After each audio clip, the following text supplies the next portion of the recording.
Hi friends, అందరూ బాగున్నారా? ఈ రోజు మా పెళ్లి రోజు, 12వ పెళ్లి రోజు. ఏదో సంపదను తేడాగా చూస్తుంది. సరేలే. సో ఈ రోజు మా ఆవిడని నేను బయటికి తీసుకెళ్తాను. ఎక్కడ తీసుకెళ్తాను ఏంటని అడగకండి, తీసుకెళ్తాను చూడండి. సో కొత్త బట్టలు ఏవో తీసాను, బట్ అవన్నీ సైజ్ చేసుకోలేదు, తీసి లోపల పెట్టేశాను కనుక అవి ఇప్పుడు నేనైతే సైజ్ చేసుకుంటున్నాను. మా ఆవిడ ఏం చేస్తుంది, ఆకలి ఎత్తున్నట్టుంది, అందుకని హార్లిక్స్ తింటున్నట్టుంది. సరే ఏదో ఒకటి తినలే, ఏం చేస్తాం. చూసారా ఇలా ఉంది పరిస్థితి. ఇక్కడ మా అమ్మ వచ్చి టీ తాగుతుంది, సంపద వచ్చి ఒక పక్క చదివేస్తుంది. ఏంటో సరే, వాళ్ళ సంగతి నాకు ఎందుకు, కానీ నా బట్టలు నేను సైజ్ చేసుకుని వేసుకోవాలి. మా ఆవిడేమో ఐరన్ బాక్స్ పెట్టింది సైజ్ చేసిన బట్టలను ఐరన్ చేయడానికి. సో ఎలా గడిచిపోయి ఇన్ని సంవత్సరాలు గడిచిపోయి ఇంకెంతే. ప్రతి జీవితంలో ఉన్నవే పెళ్లి రోజులు, పుట్టినరోజులు, అందరికీ అన్ని జీవితాల్లో ఉంటాయి. ఒడిదుడుకుల జీవితం ఇవన్నీ కామన్. ప్రతి ఒక్కరికి తిట్టుకున్నా కొట్టుకున్నా 3 పిల్లలైన తర్వాత మానేస్తాము, కలిసి ముందుకు పోవాల్సిందే. వసే జాగ్రత్త నాగికే.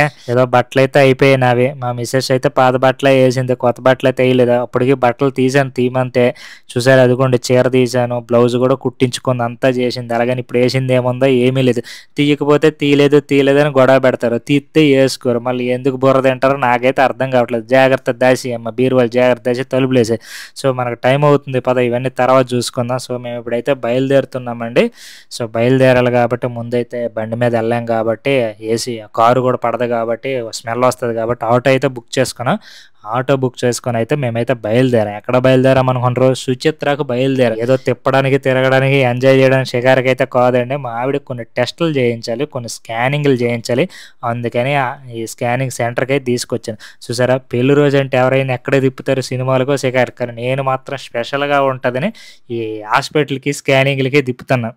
సో ఏదైతే స్కానింగ్లు కూడా అన్నీ అయిపోయి, అన్ని ప్రాసెస్ అంతా కంప్లీట్ చేసేసా. కాకపోతే రిపోర్ట్స్ ఇవ్వడానికి 1 అవర్ పడుద్దన్నారు. ఇంతవరకు మా ఆవిడ ఆకలేస్తుంది, ఏదో తాగుదాం అని అంటే, ఇదిగో మా ఆవిడకు ఒక మిల్క్ షేక్ చెప్పాను.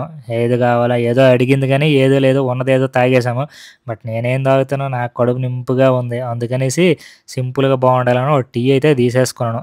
సో ఫైనల్గా తాగడం అయితే అయిపోయింది. హాస్పిటల్ పనులు అయితే, సారీ, స్కానింగ్ సెంటర్ పనులు అయితే అయిపోయాయి. సో రిటర్న్ అయితే వచ్చేసరికి దగ్గర 130 చేంజ్ అయితే అయిపోయింది ఇంటికి వచ్చేసరికి. సో మా ఆవిడ అలిసిపోయింది కాబట్టి హ్యాపీగా రెస్ట్ తీసుకుంటుంది. Bye friends, bye.